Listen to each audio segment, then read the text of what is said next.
our first guest, Kevin Jackson. Kevin, you may have seen him on The O'Reilly Factor. He was on the Glenn Beck Show. He is an author of The Big Black Lie, a distinguished gentleman and a scholar. I know he's going to laugh at me for that. Kevin, thank you for joining. This is Ron Christie, guest hosting on the Steve Malzberg Show today. Thanks for joining us. Well, Ron, good to be with you.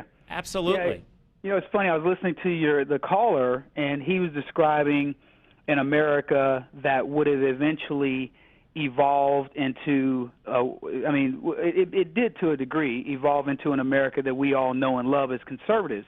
And that is, people, back in the time when he was talking about blacks and the way that they were treated, blacks were respected.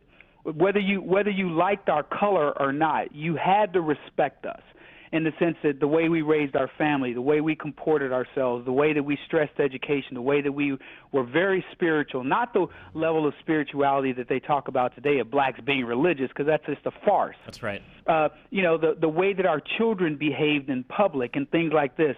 We are a far cry, blacks in general, from that description of black America. In fact, it's embarrassing when you look at the Trayvon Martins and these kids that just killed this Australian guy for no reason, these knockout gangs, and people that have been raised to hate white people, essentially slapping other blacks in the face who have paved the way.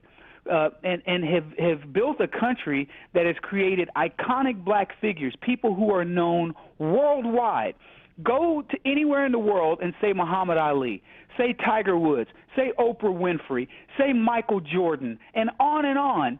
We have the most iconic blacks. We have the largest black middle class, the largest number of black millionaires per capita, the largest number of black billionaires, the largest number of black first in the world. And yet, you can't get black people to shut up and just enjoy being a part of the greatest country that has allowed that to happen, overcoming all of those things that he's talked about. And see, what you just said there really just gets me just hot under the collar, because as you pointed out, we've made such dramatic progress. I don't understand for the life of me why these people wouldn't want to take a victory lap in light of the 50th anniversary of Dr. King's speech last week, as opposed to their continued race mongering. They're trying to stir the pot. They're trying to divide us on race and ethnic issues when, frankly, we should be pulling together. So what do you really think is behind this? Why do they keep doing this? What a way to put it. That's exactly what should be happening, is blacks should be taking a victory lap and shutting down the thuggery that goes on in the black community and essentially changing the tide of that.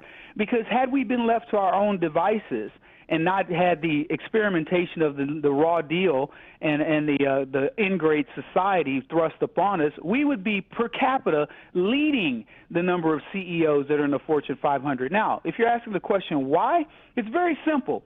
There's so much money on the other side of this issue.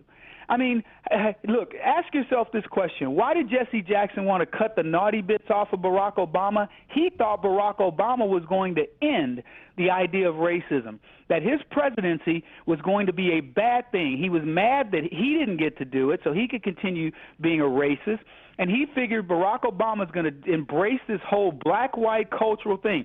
And when he found out that he didn't, Jesse went, holy cow, Operation Core, we're still in business. In fact, we're in better business than we were before, because this guy is not going to say one single thing to thwart the idea that America is not a racist country, because there's too much money in it. That's exactly it. We have less than a minute to go. In 20 seconds, do you think President Obama's administration will be viewed as one that has helped bring the country together on issues of race, or one that's driven us apart? I don't need 20 seconds. He will be known as the divider, the great divider, and historians will look back at this time and wonder what in the heck happened to America to divide this country. I talk about it in my books, The Big Black Lie, which is my first one, and Sexy Brilliance and Other Political Lies, how the left uses this type of demagoguery to do it, and we let them. We do indeed. Problem. Kevin Jackson, thank you so much for joining us, my friend. Always a pleasure to have you here on the Steve Malzberg Show, and we look forward to chatting with you again. Thanks. Kevin Jackson, coming up after the break, we're going to have Charles Payne right here on the Steve